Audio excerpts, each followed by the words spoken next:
For you, what are the fundamental elements of a winning team?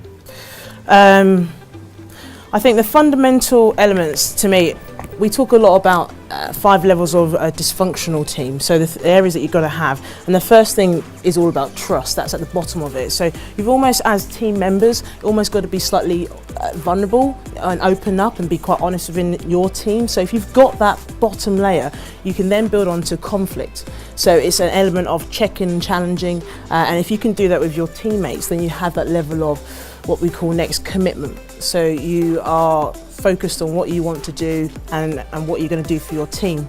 Then go on to accountability, where if things do go wrong, you're willing to put your hands up because you say that actually the clarity of my role, I know what I'm supposed to do.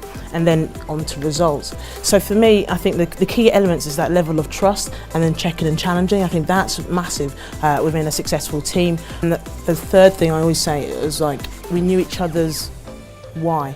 You know, why were we there? Winning a World Cup is great, but you almost got to have within each other, like, what's your real reason? And for me, it was about making my mother proud. It was about being successful and trying to grow the game of women's rugby. And through that, we won a World Cup. So I think it's knowing each other's why. What's your reason of being there? No, I think you got to have any winning team. I reckon the most important thing is to have clarity.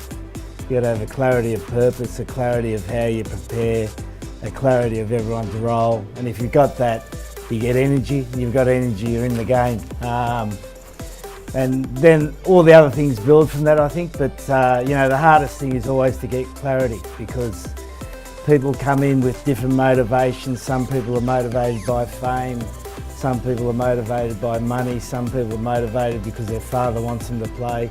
So it's finding that clarity of purpose of the team members and then pulling that all together. And when you get it, then you get a powerful unit. Eddie, I can't remember. I think you took one of the players into your office and you said to him, "Here's $5. Go and get a cab. Go home. You're rubbish. Go home. Like, I don't think you should be in our team." And I think obviously he was a little bit nervous. And then he went out and he trained. And then you brought him back into your office and he had a really good training session. And you said, "I knew you could do it." And I think it's so interesting when I think about Eddie. You know, it's that level of motivation, like what a coach can bring to an athlete to find what makes them tick, to get the best out of them. The things that I've learned the most from being an athlete is athletes tend to know what their strengths are and what their weaknesses are. And I do a lot of corporate business talks and mentoring. And it's amazing in a business environment, sometimes people don't necessarily know what their strengths are, or you need to tell them what their strengths are. Where athletes, you go straight away to Billy and he'll go, "What are you good at?" And he'll go, "Da, da, da, da." Yeah.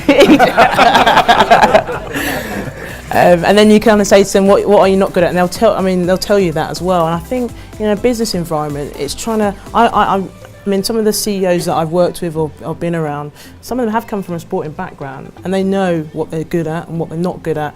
And that's what I always want to, when I work with people in the corporate world, is getting them to realise, you know, highlight what you're good at first before you go to what you're not good at, and be aware of that.